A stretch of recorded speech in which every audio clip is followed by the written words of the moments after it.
They have given him a prize, उन लोगों ने उनको एक प्राइज दिया है, since he has answered all correctly, क्योंकि वह सारे ऑल मतलब सारे क्वेश्चंस है ना, सारे सही सही आंसर कर दिए हैं। जब से वह सारे क्वेश्चंस को सही सही आंसर किए हैं, उन लोगों ने उनको प्राइज दिया है। कौन सा मीनिंग सही है? क्योंकि वो सारे क्वेश्चन सही आंसर। तो यहां पे सिंस क्या है? कंजक्शन है। तो अगर ये सिंस कंजक्शन है तो फिर ये जो इवेंट लिखा हुआ है ये टाइम का पॉइंट नहीं है, ये रीजन है। ये क्या है? रीजन है। बोलिए। और इस रीजन का यहां पे क्या लिखा हुआ है? रिजल्ट लिखा हुआ है। Any problem? आगे आइए। Since this company setup here it has produced 2 million car, क्योंकि ये कंपनी यहां सेटअप हुआ है इसलिए इसने 2 मिलियन कार्स प्रोड्यूस किए हैं, या जब से ये कंपनी यहां सेटअप हुआ है इसने 2 मिलियन कार प्रोड्यूस किए हैं। जब से। तो यहां पे ये जो सिंस क्या है?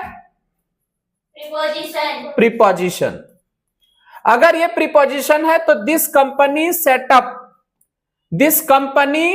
सेटअप हियर, ये हमारा टाइम का क्या बन गया? एक पॉइंट बन गया, बना ना?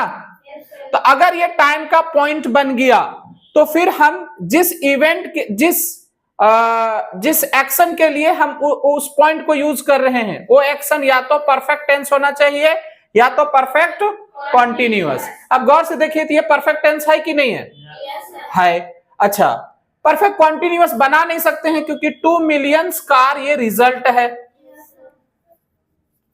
तो ये इधर हमारा सही है। उधर देखिए सही है कि नहीं। अब यहां पे एक वर्ब यूज होता है सेट, इसका V1 V2 V3 सेम होता है।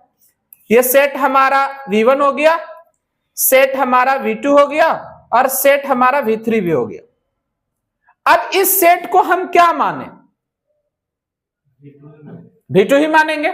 V1 तो मान नहीं सकते हैं क्योंकि V1 अगर मानेंगे तो हमें सिंगुलर फॉर्म लिखना पड़ेगा सेट्स। V3 मान नहीं सकते हैं क्योंकि V3 अगर मानेंगे तो हैव हैज हैड के साथ आएगा, तो क्या मानना पड़ेगा? V2। लेकिन भी ये सेंटेंस गलत है। अब क्यों गलत है गौर से सुनिए।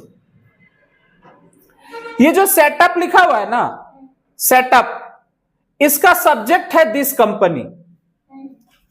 अब कंपनी सेटअप करेगा कि कंपनी को सेटअप किया जाएगा? तो यहां पे जो सब्जेक्ट यूज हुआ है ना वो है नॉन डूअर। अब अगर नॉन डूअर सब्जेक्ट यूज हुआ हो तो सेंटेंस होना चाहिए पैसिव में। पैसिव बनाएंगे तो हमें लिखना पड़ेगा वाज वर्ब के साथ वर्ब का थर्ड फॉर्म। क्लियर है? यहां लिखिए वाज सेटअप। किसका किसका सही था?